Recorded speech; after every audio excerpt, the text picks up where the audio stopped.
झारखंड में यही आप लोग को देखने को मिलेगा, छुपी हुई बेरोजगारी या फिर प्रछन्न बेरोजगारी। छुपी हुई बेरोजगारी कहने का मतलब काम तो कर रहे हैं, लोगों को दिख भी रहा है कि नहीं नहीं सुबह उठ के खेत जा रहा है, इतना बड़ा खेत का जो टुकड़ा है इसको दो आदमी हल जोत के एकदम खत्म कर सकता है, ट्रैक्टर लगा देंगे तो एक ही दिन में खत्म। लेकिन इसी को हल जोतने में 4 आदमी लगा हुआ है, 4 आदमी है जो इसी को हल जोतने में लगा हुआ है। और ऐसा भी नहीं है कि ज़्यादा हल जोत देंगे तो ज़्यादा फसल हो जाएगा, ऐसा कुछ है क्या? फसल तो उतना ही होगा ना, ऐसा तो है नहीं कि ज़्यादा हल जोतेंगे, ज़्यादा पानी दे देंगे, ज़्यादा अच्छा फसल हो जाएगा। अब कहने का मतलब क्या है कि इस भूमि के टुकड़ा में 2 आदमी आराम से क्या कर सकता है, काम कर सकता है। 2 आदमी काम करेगा तो भी जितना फसल होगा, 4 आदमी के काम करने पर भी उतना ही फसल हो रहा है। तो यानी कि 2 आदमी क्या है, कहीं ना कहीं दिख नहीं रहा है पर है तो बेकार, बेकारे है ना। जब 2 आदमी के काम करने पर जितना फसल हो रहा है, 4 आदमी के काम करने पर उतना ही फसल हो रहा है, तो 2 आदमी का काम क्या है, बेकार में है। वो रहे चाहे ना रहे फर्क नहीं पड़ता, टाइम पास। इसी को कहा जाता है छुपी हुई बेरोजगारी। लोगों को दिखाने के लिए क्या है कि नहीं रोज खेत में जाते हैं, पर जाके फायदा क्या है, कोई फायदा नहीं है। क्योंकि झारखंड में क्या कर रहे हैं हम लोग, 75% लोग कृषि क्षेत्र से जुड़े हुए हैं, लेकिन झारखंड के इनकम में योगदान कितना है, 13%। लिख लीजिए, इसी को क्या बोला जाता है, GVA। लिख लीजिए, झारखंड के GVA में इसका फुल फॉर्म लिखिएगा, ग्रॉस वैल्यू एडेड, सकल मूल्य वृद्धि। Gross value added, gross value added, gross value added. Jharkhand के क्या लिखे हम लोग, ग्रॉस वैल्यू एडेड में 13% कृषि का योगदान है। 13% किसका योगदान है, कृषि का योगदान है। और ये हम लोग कहाँ से कह रहे हैं, इकोनॉमिक सर्वे, आर्थिक सर्वेक्षण 2020-21 के अनुसार जो डेटा हम लोग लिख रहे हैं, ये कौन सा डेटा है, लिख लीजिए, आर्थिक सर्वेक्षण, इकोनॉमिक सर्वे 2020-21 के अनुसार कि झारखंड के 75% लोग जो कृषि कार्य में जुड़े हुए हैं, उनका झारखंड का ग्रॉस वैल्यू एडेड में कितना योगदान है, केवल 13%। केवल कितना परसेंट, 13%। तो यानी 2 बातें क्लियर हुआ कि भले झारखंड का मुख्य पेशा कृषि है, लेकिन पैसा इनकम के बारे में मामले में कृषि क्या है, पिछड़ा हुआ है। 2 कारण से, पहला कारण वर्षा पे निर्भर और दूसरा कारण छुपी हुई बेरोजगारी, खाली झूठों का काम कर रहा है, कोई फायदा है नहीं। आगे बढ़े, आगे लिखिए, लिखिए झारखंड के, नेक्स्ट पॉइंट नोट डाल के लिखिएगा, झारखंड के कुल, झारखंड के कुल 17 जिले राष्ट्रीय बागवानी मिशन, झारखंड के कुल 17 जिले राष्ट्रीय बागवानी मिशन, राष्ट्रीय बागवानी मिशन के अंतर्गत आते हैं। कितना जिले, 17 जिले। नेशनल हॉर्टिकल्चर मिशन बोला जाता है, राष्ट्रीय बागवानी मिशन। मतलब यहाँ पे हम लोग खरीफ फसल, रबी फसल के साथ साथ बागवानी फसल का खेती भी कर सकते हैं, है ना। 17 जिले क्या आते हैं, राष्ट्रीय बागवानी मिशन, फसल नहीं, राष्ट्रीय बागवानी मिशन के अंतर्गत आते हैं।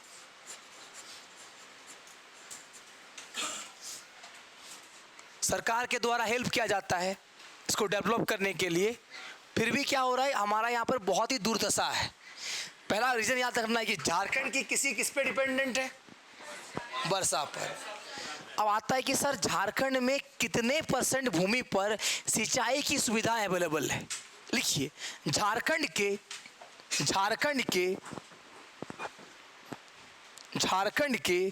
कुल कृषि योग्य भूमि का, झारखंड के कुल कृषि योग्य भूमि का मतलब 38 लाख हेक्टेयर का कुल कृषि योग्य भूमि का केवल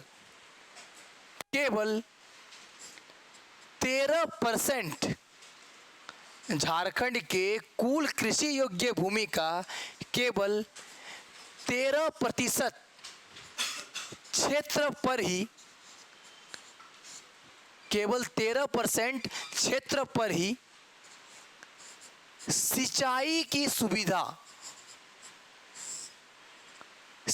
की सुविधा उपलब्ध है। झारखंड में कुल कृषि योग्य भूमि का केवल 13% पे ही क्या है, इसलिए इनकम में योगदान भी कितना है, 13%। ठीक है, चलो लेकिन एक डेटा और लिखा रहे हैं, देखो, इकोनॉमिक सर्वे, आर्थिक सर्वेक्षण, इकोनॉमिक सर्वे यानी आर्थिक सर्वेक्षण 2020-21 के अनुसार, आर्थिक सर्वेक्षण 2020-21 के अनुसार 20-21 के अनुसार झारखंड के कुल कृषि योग्य भूमि का, कुल कृषि योग्य भूमि का 15% सिंचित हुआ है, 15% सिंचित हुआ है।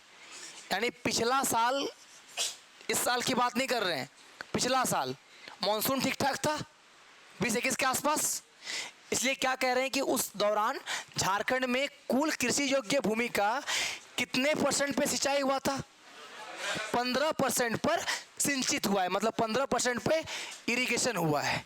फिर से बोलें, लिखो कि इकोनॉमिक सर्वे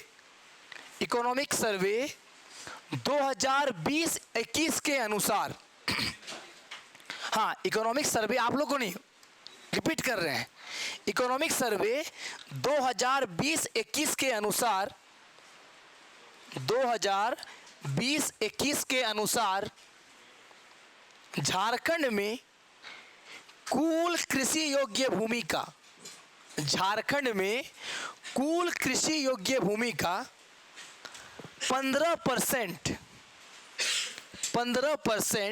सिंचित हुआ है, मतलब 15% में क्या हुआ है, सिंचाई हुई है। Point clear. अब हम लोग जानेंगे कि झारखंड के किस जिले में ज़्यादा सिंचाई जरूरी है, किस जिले में कम है। ठीक है, तो लिखो, झारखंड में सिंचाई की आवश्यकता, झारखंड में सिंचाई की आवश्यकता, झारखंड में सिंचाई की आवश्यकता। ठीक, इसको 4 पार्ट में हम लोग बांट के देखेंगे। ठीक है, सबसे पहला क्या लिखेंगे, सर्वाधिक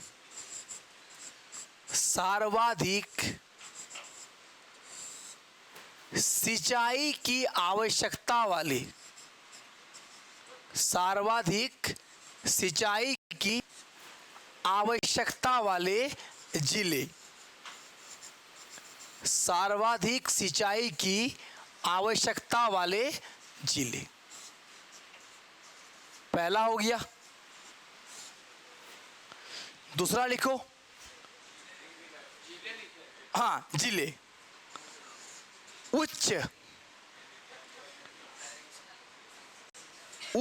सिंचाई की आवश्यकता वाले जिले लिखाएंगे अभी। 4 पार्ट में डिवाइड कर रहे हैं। सिंचाई की आवश्यकता के आधार पर झारखंड के जिलों को कितने पार्ट में बांट रहे हैं? 4। सर्वाधिक सिंचाई की आवश्यकता वाले जिले, सिंचाई की आवश्यकता वाले जिले, मध्यम सिंचाई की, मध्यम सिंचाई की आवश्यकता वाले जिले, और लास्ट में निम्न सिंचाई, निम्न सिंचाई की आवश्यकता वाले जिले। ठीक है, सर्वाधिक सिंचाई की आवश्यकता वाले जिले, उच्च सिंचाई की आवश्यकता वाले जिले, मध्यम सिंचाई की आवश्यकता वाले जिले और निम्न सिंचाई की आवश्यकता वाले जिले। क्लियर? अब कौन किस में, 4 पार्ट में डिवाइड किया हम लोग, कौन कौन सा जिला आएगा वो लिखना पड़ेगा। अभी हम क्या बता रहे हैं कि झारखंड में सिंचाई की आवश्यकता के आधार पर 4 कैटेगरी में जिलों को बांटा गया है, जहां सबसे ज़्यादा आवश्यकता हो, फिर उच्च आवश्यकता हो, फिर मध्यम आवश्यकता हो और फिर निम्न आवश्यकता हो। सबसे पहले हम लोग इसमें लिखेंगे, सर्वाधिक सिंचाई की आवश्यकता वाले जिले में लिखेंगे। सर्वाधिक सिंचाई की आवश्यकता वाले जिले लिखो, कौन कौन है? दुमका, क्या लिखना है?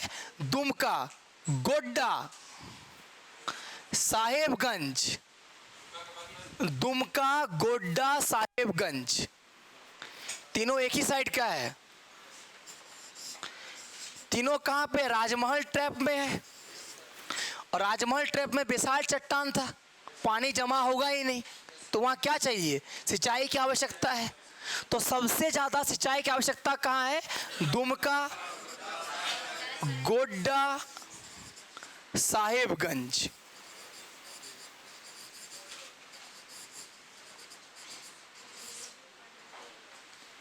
फिर उसके बाद गुमला भी लिख सकते हैं, पर मेनली 3 याद रखिएगा। कौन कौन? दुमका, गोड्डा, साहेबगंज लिख लो, गुमला भी लिख लो। हाँ, सबसे ज्यादा सिंचाई की आवश्यकता कहां पर? दुमका, गोड्डा, साहेबगंज, मेनली 3 याद रखना है। अब उच्च वाले में आइए, देवघर, लोहरदगा,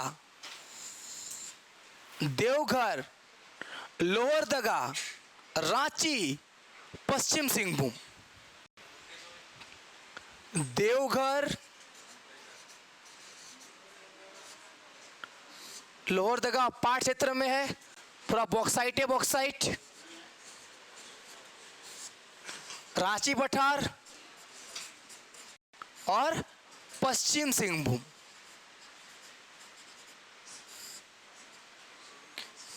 पश्चिम सिंहभूम,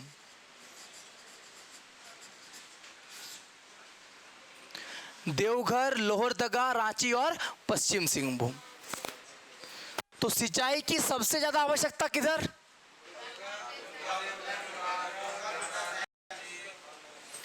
सबसे ज्यादा आवश्यकता है दुमका, गोड्डा, साहेबगंज।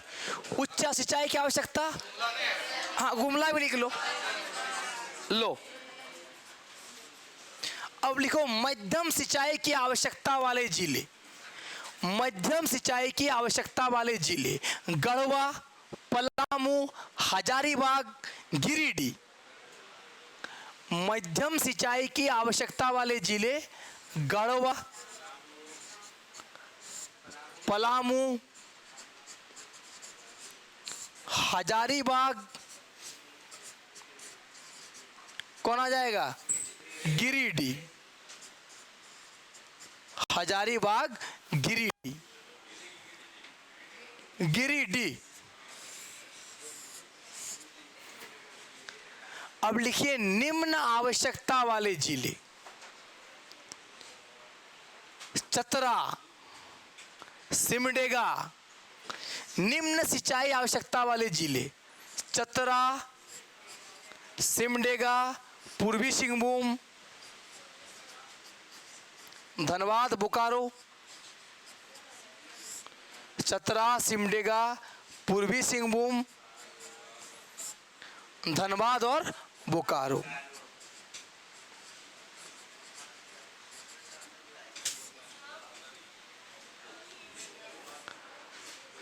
किस बेसिस पे कैटेगराइज किए हैं कि कहां पे सिंचाई की आवश्यकता ज्यादा जरूरी है? वो किस में आएगा? इसमें आएगा, उच्च सिंचाई वाले में। हाँ, चतरा, सिमडेगा, पूर्वी सिंहभूम, धनबाद, बोकारो, धनबाद, बोकारो, ये सब किस में आएगा? निम्न सिंचाई की आवश्यकता वाले जिले। क्लियर हो गया? क्या क्या पॉइंट आज समझे हम लोग? सबसे पहले समझे कि झारखंड में खेती योग्य भूमि कितना है? 38 लाख हेक्टेयर। वो भूमि झारखंड के कुल भूमि का कितना परसेंट? उसके कितने परसेंट पे खेती कर रहे हैं? झारखंड के कितने लोग कृषि एवं संलग्न कार्य से जुड़े हुए हैं? और उसका आउटपुट कितना है? 13%। पूरे झारखंड में जो कृषि योग्य भूमि है उसके कितने परसेंट पर सिंचाई होती है? 13%। यानी झारखंड की कृषि किस पे डिपेंडेंट है? वर्षा पर, मॉनसून पे डिपेंडेंट है। इसीलिए हम लोग का ये दुर्गति है ना। फिर हम लोग बताएं कि किस जिले में सिंचाई की आवश्यकता ज्यादा है, किस जिले में सिंचाई की आवश्यकता कम है। तो 4 कैटेगरी। सबसे ज्यादा यानी सर्वाधिक सिंचाई की आवश्यकता वाले जिले कहाँ चल जाएंगे हम लोग? राजमहल ट्रैप है ना, दुमका, गोड्डा, साहेबगंज, एकदम जहां पे सबसे ज्यादा क्या है? राजमहल ट्रैप है। दुमका, गोड्डा, साहेबगंज। फिर गुमला आ जाएगा। उच्च सिंचाई की आवश्यकता वाले जिले देवघर, लोहरदगा, रांची, पश्चिम सिंहभूम। मध्यम आवश्यकता वाले जिले गढ़वा, पलामू, हजारीबाग, गिरिडीह। और जहां सबसे कम सिंचाई की आवश्यकता है चतरा, धनबाद, बोकारो, सिमडेगा, पूर्वी सिंहभूम। यहाँ पे सिंचाई की इतनी आवश्यकता अब नहीं है। अच्छा, सिंचाई भी होगा तो 2 तरीके से होगा। कहने का मतलब सरफेस वाटर से भी होगा और ग्राउंड वाटर से भी होगा। लिखिए, झारखंड में या झारखंड की सिंचाई में झारखंड की सिंचाई में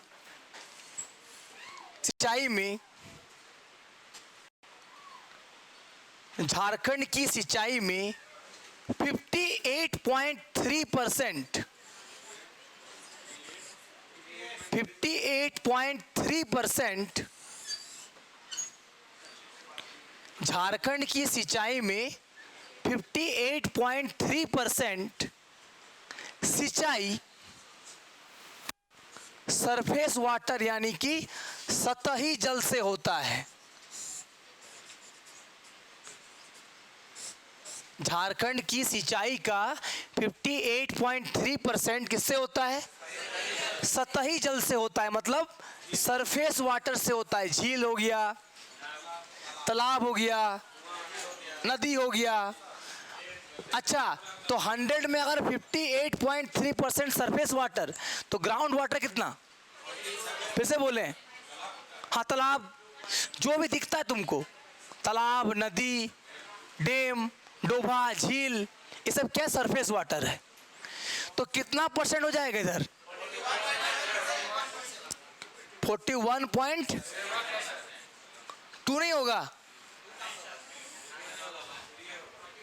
41.2 नहीं होगा। चलो, यानी कि 41.7% किससे होता है? भूमिगत जल से। लिख लेना है, भूमिगत जल से होता है। भूमिगत जल से होता है, ठीक है। 58.3% सरफेस वाटर और 41.7% ग्राउंड वाटर से क्या होता है? झारखंड का इरिगेशन होता है। झारखंड का इरिगेशन होता है, ठीक है। चलिए आगे बढ़ा जाए। तो झारखंड में सरफेस वाटर से कितना, ग्राउंड वाटर से कितना, क्या होता है यहाँ पे, कितने परसेंट कृषि योग्य भूमि में, कितने परसेंट कृषि योग्य भूमि में सिंचाई होता है, 13%। हम पूछ रहे हैं कितने परसेंट कृषि योग्य भूमि में सिंचाई होता है, ओनली 13%। भूमि कितना है, हाँ 47.69, यानी 38 लाख हेक्टेयर। हेक्टेयर में कितना है, 38 लाख हेक्टेयर। चलो अब एक रिपोर्ट को हम लोग पढ़ेंगे, फिर हम लोग आगे बढ़ेंगे। इसी साल एक रिपोर्ट आया है, मतलब हम लोग का पहला क्या है, वाटर बॉडीज रिपोर्ट, मतलब कहाँ पे कितना तालाब है, कहाँ पे कितना कुआं है, कहाँ पे कितना डैम है, इन सब पे सरकार ने क्या जारी किया, एक रिपोर्ट जारी किया। तो लिखिए, भारत का पहला water body census, water bodies मतलब जल संग्रहण,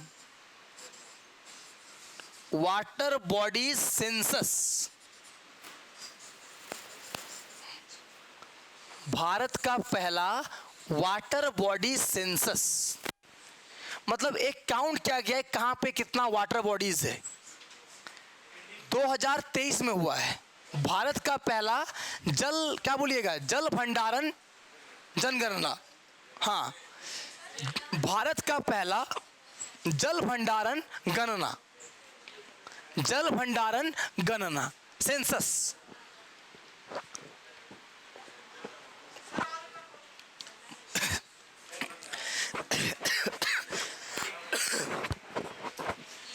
देखो, भारत का पहला जल भंडारण गणना, India's first water bodies census. कौन सा डिपार्टमेंट किया, मिनिस्ट्री ऑफ जल शक्ति। किस मंत्रालय के द्वारा, जल शक्ति मंत्रालय के द्वारा, मिनिस्ट्री ऑफ जल शक्ति, जल शक्ति मंत्रालय के द्वारा किया गया। किस मंत्रालय के द्वारा, जल शक्ति मंत्रालय के द्वारा। ये जो काम हुआ किसने किया, जल शक्ति मंत्रालय के द्वारा किया गया। लिखिए, इस रिपोर्ट को बनाने में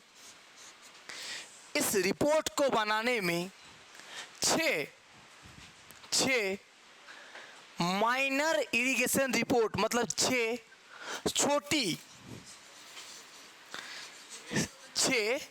इस रिपोर्ट को बनाने में 6 छोटी सिंचाई रिपोर्ट को 6th माइनर इरिगेशन रिपोर्ट को शामिल किया गया है।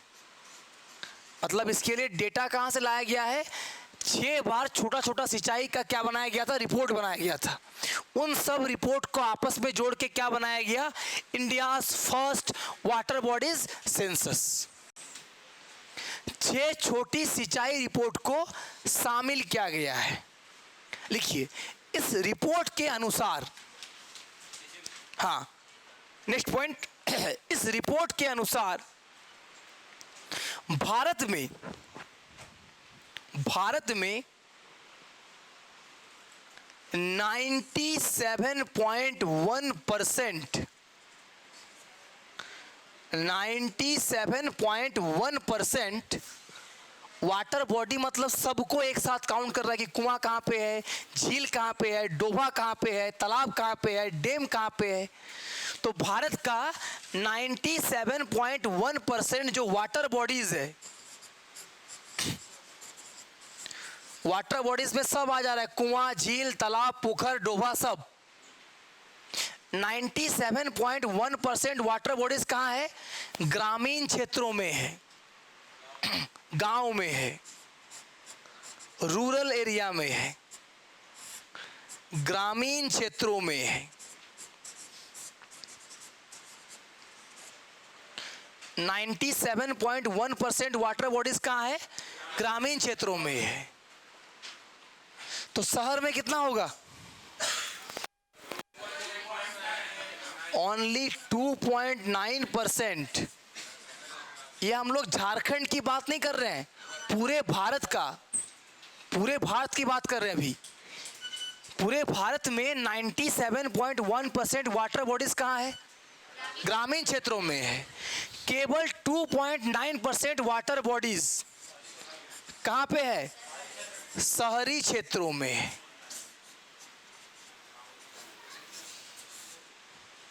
शहरी क्षेत्रों में है। और इस रिपोर्ट से इस बार एक क्वेश्चन आ रहा है। 2023 का स्टार्टिंग में ये रिपोर्ट आया है, तो ये रिपोर्ट जो अभी लिखा रहे हैं बहुत इंपॉर्टेंट है। क्या report? First water body census. कौन सा मंत्रालय? जल शक्ति मंत्रालय। इसमें क्या शामिल किया गया है? 6 छोटी सिंचाई रिपोर्ट को शामिल किया गया है। इस रिपोर्ट के अनुसार 97.1% वाटर बॉडीज कहाँ है और 2.9% कहाँ है? चलो आगे लिखो, और क्या बताता है ये रिपोर्ट, लिखिए। इस रिपोर्ट के अनुसार बैठ जाओ इसमें। इस रिपोर्ट के अनुसार पूरे भारत में सर्वाधिक वाटर बॉडीज, इस रिपोर्ट के अनुसार पूरे भारत में सबसे ज्यादा यानी कि मैक्सिमम सर्वाधिक वाटर बॉडीज पश्चिम बंगाल में है। अगर हम सबको एक साथ जोड़ दें, तालाब, पोखर, डैम, झील, झरना, सबको एक साथ जोड़ दे तो सबसे ज्यादा वाटर बॉडीज कहाँ पे है? पश्चिम बंगाल में है। कितना है लिखिए? 7.47 लाख। 7.47 लाख कुआं, तालाब, झील मिला के इतना सारा वाटर बॉडीज कहाँ पे है? पश्चिम बंगाल में। मतलब इसमें फर्स्ट रैंक में कौन रहेगा? पश्चिम बंगाल। और सबसे लास्ट में कौन है? सिक्किम। वाटर बॉडीज है, मतलब काउंट किया कि कितना तालाब है, कितना कुआं है, कितना डोभा है, कितना पोखर है, कितना झील है, सबको जोड़ के पश्चिम बंगाल में कितना है? पश्चिम बंगाल का घुसिएगा ना तो आपको पता चल जाएगा। बांस का पेड़ और तालाब, बांस का पेड़, तालाब, रोड की इस साइड तालाब, उस साइड भी तालाब, मछली पालन खूब होता है। खैर आगे लिखिए। सबसे कम सिक्किम। अच्छा ऐसा क्यों? हाँ, पहाड़ी इलाका वाला बेचारा लोग बनाएगा कहाँ पे? देखें सिक्किम का मैप, अच्छा से रोड नहीं बनता है, बर्फ जम जाता है, कहाँ बनाएगा? सिक्किम में केवल 134 ही वाटर बॉडीज है, केवल 134। लिख लीजिए, सिक्किम में कितना है? 134। इसका कौन सा रैंक होगा? आखिरी, लास्ट। तो सबसे नीचे सिक्किम और सबसे ऊपर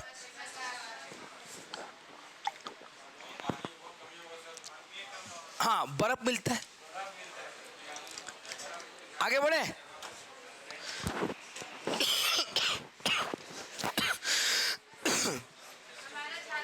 आ रहे हैं, उसको छोड़ नहीं सकते हैं, लेके आना ही होगा।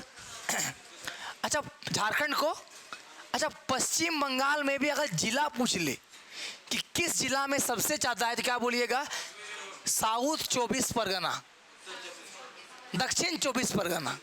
लिखिए कि पश्चिम बंगाल में भी कौन सा जिला में सबसे ज्यादा है? साउथ 24 परगना। पश्चिम बंगाल का एक जिला का नाम है दक्षिण 24 परगना। जैसे हमारे यहाँ पर पंच परगना है ना, वहाँ पे क्या है? 24 परगना। दक्षिण 24 परगना, साउथ 24 परगना में सबसे ज़्यादा है। ठीक है, साउथ 24 परगना, दक्षिण 24 परगना। अरे 24 संख्या में नाम ही है उसका, 24 परगना। क्लियर यहाँ तक? टॉप में कौन? पश्चिम बंगाल। बॉटम में कौन? हम लोग को सबका याद नहीं करना है, अपना झारखंड वाला मानते हैं। झारखंड का रैंक है 6ठा। इसमें रघुवर दास का बहुत बड़ा योगदान रहा। डोभा बनाया था ना, लास्ट क्लास में ही पढ़ाए थे, डोभा निर्माण योजना। तो उतना तो नहीं रहा, लेकिन 6th रैंक किसका रहा? झारखंड का रहा। देखिए इस रिपोर्ट में झारखंड का रैंक कितना है? 6th है। आगे लिखिए कि झारखंड में कुल 1,07,000 झारखंड में कुल 1,07,598 वाटर बॉडीज है। कुल 1,07,598 क्या है? वाटर बॉडीज है। 6 लाख तो अकेले डोभे बना था, तो बना नहीं था, उसमें से कुछ बना होगा, कुछ नहीं बना होगा, तो कम से कम योगदान तो मिला ना। तो 1,07,598 क्या है यहाँ पर? वाटर बॉडीज है। कहाँ पे? कौन सा रैंक? 6ठा रैंक। पहला रैंक किसका? आखिरी रैंक किसका? चलिए इस रिपोर्ट का 1-2 पॉइंट और लिखेंगे। देखिए इस रिपोर्ट के अनुसार जल संरक्षण में सबसे आगे महाराष्ट्र रहा। वाटर कंजर्वेशन में सबसे आगे कौन रहा? महाराष्ट्र। जल संरक्षण में यानी कि वाटर कंजर्वेशन में सबसे आगे कौन रहा? महाराष्ट्र। देखिए इस रिपोर्ट के अनुसार नेक्स्ट पॉइंट करके लिखते चलेंगे। इस रिपोर्ट के अनुसार पूरे देश में सबसे ज्यादा लेक मतलब झील, पूरे देश में सबसे ज्यादा झील, पूरे देश में सबसे ज्यादा झील तमिलनाडु में है। तमिलनाडु में क्या है? लेक है। लेक बोले तो झील। लेक कहाँ पे सबसे ज्यादा? तमिलनाडु। लिखिए सबसे ज्यादा टैंक, वो मिसाइल वाला टैंक नहीं, पानी टंकी लिखो, टंकी। सबसे ज्यादा टंकी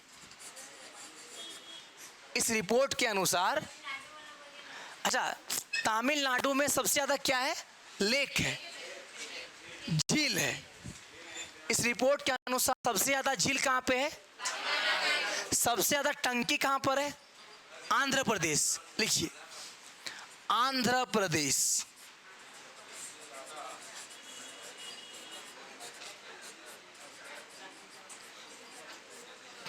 वाटर टैंक होता है ना, तो सबसे ज्यादा वाटर टैंक कहां पे है? आंध्र प्रदेश में है। क्लियर? चलो तो कौन सा रिपोर्ट पढ़े हम लोग? India's first water body census. इस रिपोर्ट को किसने जारी किया? जल शक्ति मंत्रालय। इस रिपोर्ट के अनुसार कितना % वाटर बॉडीज केवल गांव में है? शहरों में कितना है? सबसे ज्यादा वाटर बॉडीज किस राज्य में है? सबसे कम किस में है? झारखंड में कितना रैंक? झारखंड में कितना है? 1,05,98 है ना।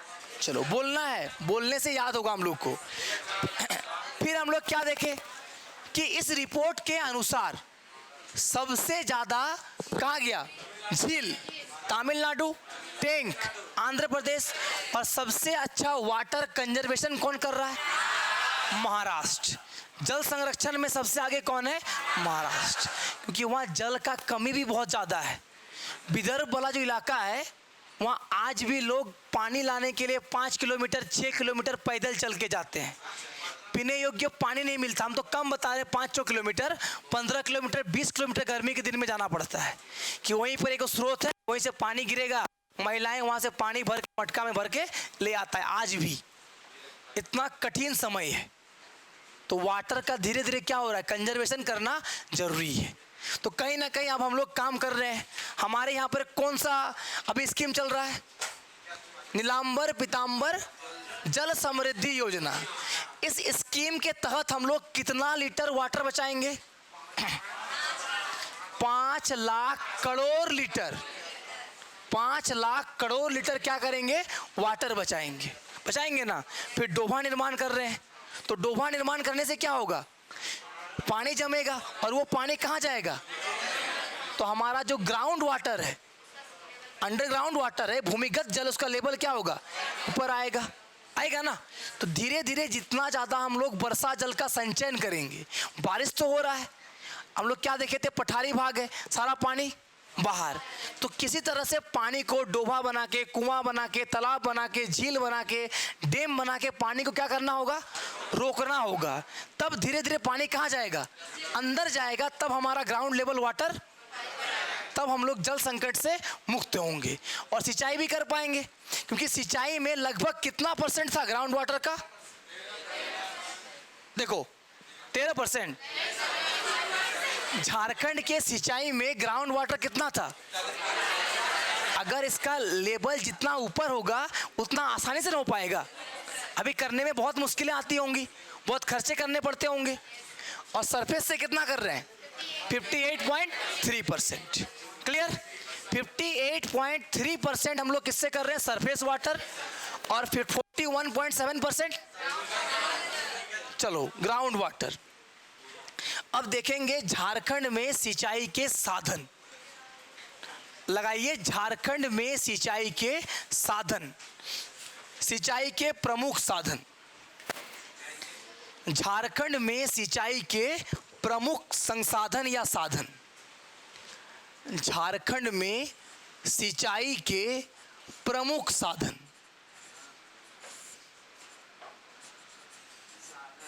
हाँ, झारखंड में सिंचाई के प्रमुख साधन, हाँ संसाधन ही बोल सकते, रिसोर्सेस बोल सकते हो। झारखंड में सिंचाई के प्रमुख संसाधन या साधन, झारखंड में सिंचाई के प्रमुख साधन, साधन कहने का मतलब वाटर बॉडीज, ठीक है, वाटर बॉडीज। कहाँ से सिंचाई ज़्यादा हो रहा है, मतलब तालाब से हो रहा है, कुआं से हो रहा है, झील से हो रहा है, किससे कैसा सिंचाई हो रहा है, ठीक है। तो झारखंड में सिंचाई के प्रमुख साधन, चलो लिखते चलना एक एक करके। नंबर 1 देख के लिखना है कुआं, नंबर 1 देख के क्या लिखना है, कुआं। लिखिएगा, झारखंड में सिंचाई का सबसे प्रमुख साधन कुआं है। झारखंड में सिंचाई का सबसे प्रमुख साधन कुआं है, अर्थात झारखंड में सिंचाई का सबसे प्रमुख साधन कुआं है, अर्थात झारखंड में सर्वाधिक सिंचाई, झारखंड में सर्वाधिक सिंचाई कुआं से किया जाता है।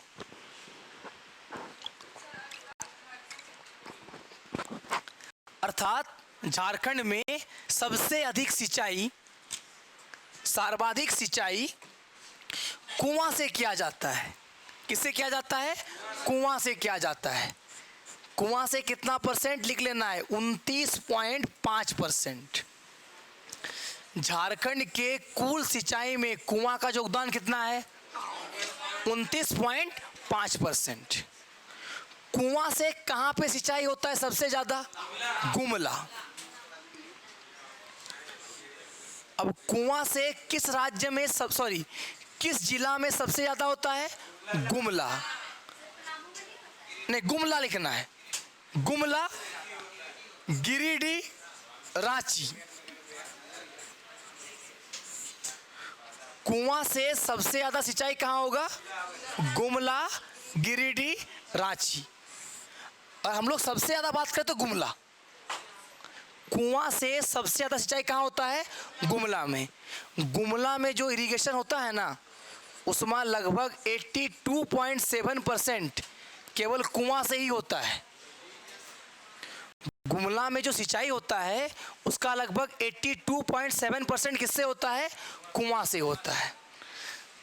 क्या लिखने बोले? इधर ध्यान देना है। झारखंड में सबसे ज्यादा सिंचाई किससे होती है? कुआं से होता है। पहला पॉइंट क्लियर हुआ। कुआं से कितना परसेंट होता है?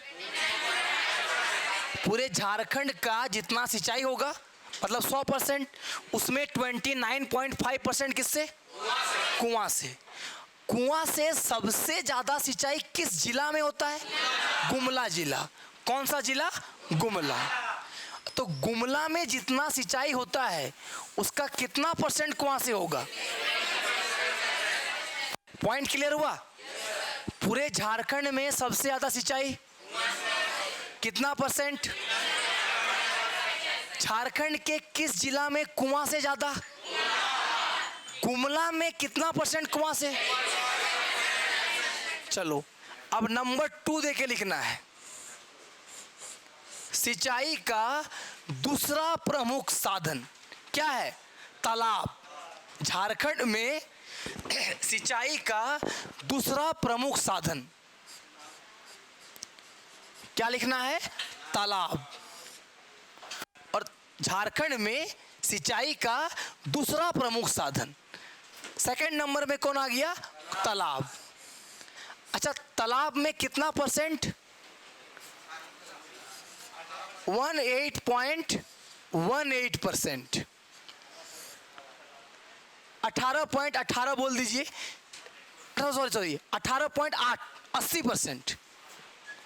हाँ, 18.18 कहीं और से आ गया। कोई बताओ तो कहां से आया दिमाग में? झारखंड में मुंडा जनजाति कितना परसेंटेज में है ना? सिंचाई कितना होता है तालाब से? 18.8%। 18.8%।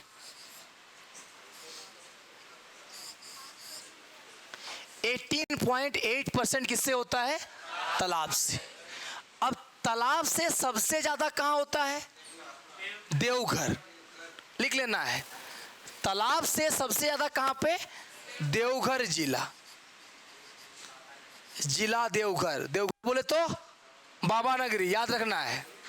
देवघर के बाद धनबाद, साहेबगंज, दुमका, गोड्डा। देवघर के बाद अगर लिखिएगा क्या लिख लीजिए? धनबाद। ऐसे लिखने का जरूरत नहीं है, पहला ही पूछेगा कि तालाब में सबसे ज्यादा देवघर। अच्छा, एक यहां पे और क्वेश्चन बनता है, जैसे गुमला में कुआं से कितना था, तो देवघर में तालाब से कितना? पूरे झारखंड में तालाब से कितना? देवघर में तालाब से कितना? 49.3%।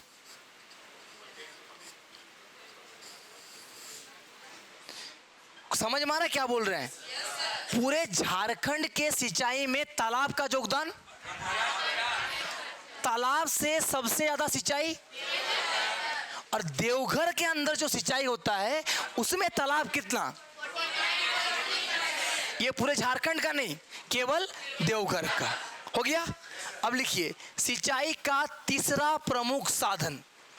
सिंचाई का तीसरा प्रमुख साधन नहर। तीसरा प्रमुख साधन झारखंड में, तीसरा प्रमुख साधन नहर। पूरे झारखंड में नहर से कितना होता है? अप्रोक्सीमेटली 17.13%। अप्रोक्सीमेटली बात कर रहे हैं, 17.13%। क्लियर? और नहर से सबसे ज्यादा कहां पे होता है? सिंहभूम और सरायकेला, मतलब कोल्हान क्षेत्र। हो गया ना? सिंहभूम और क्या लिख लेना है? सरायकेला। सिंहभूम में दोनों सिंहभूम, पूर्वी और पश्चिमी दोनों, यानी एक वर्ड में क्या बोल देंगे? कोल्हान प्रमंडल।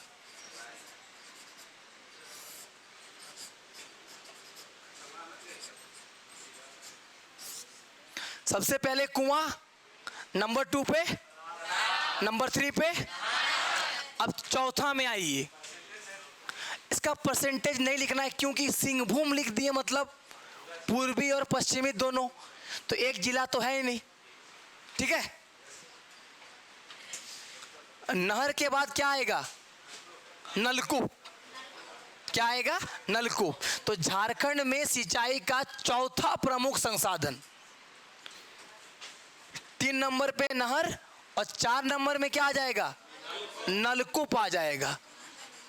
चौथा प्रमुख संसाधन क्या आ जाएगा? नलकूप। और नलकूप से कितना होता है?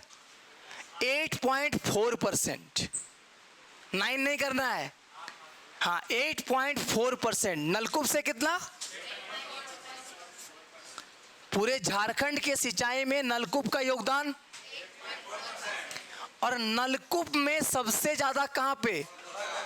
लोहरदगा। लोहरदगा का क्या नाम बताए थे? लोरे यादगाह। उसका मतलब आंसुओं की नदी, एकदम सही। जैन ग्रंथों में लोहरदगा को क्या बोला गया है? लोरे यादगाह। इसका मतलब क्या होता है? आंसुओं की नदी, ठीक है। याद हुआ इतना सारा? आज सर आ गए हैं, यहीं पर रखेंगे हम लोग। अच्छा एक पॉइंट, अच्छा हाँ, लोहरदगा में कितना परसेंटेज ना? लोहरदगा के सिंचाई में नलकूप का योगदान है 32.6%। लोहरदगा में नलकूप से कितना सिंचाई होता है? पूरे झारखंड में नलकूप से कितना होता है? लोहरदगा में 32.6%। तो सबसे मेन कुआं, कुआं से कितना परसेंट? सबसे आगे कुआं में कौन? दूसरा नंबर पे तालाब, कितना परसेंट? तालाब में सबसे आगे कौन? तीसरे स्थान पे क्या? नहर में कितना परसेंट? सबसे आगे कौन? सिंहभूम और सरायकेला, कोल्हान, कोल्हान। चौथे में कौन? कितना परसेंट? नलकूप में सबसे आगे कौन सा जिला? लोहरदगा जिला। अब हम लोग नेक्स्ट क्लास में झारखंड में सिंचाई परियोजनाएं पढ़ेंगे। मध्यम सिंचाई परियोजनाएं, लघु सिंचाई परियोजनाएं और बृहद सिंचाई परियोजना, ठीक है। चलिए, धन्यवाद।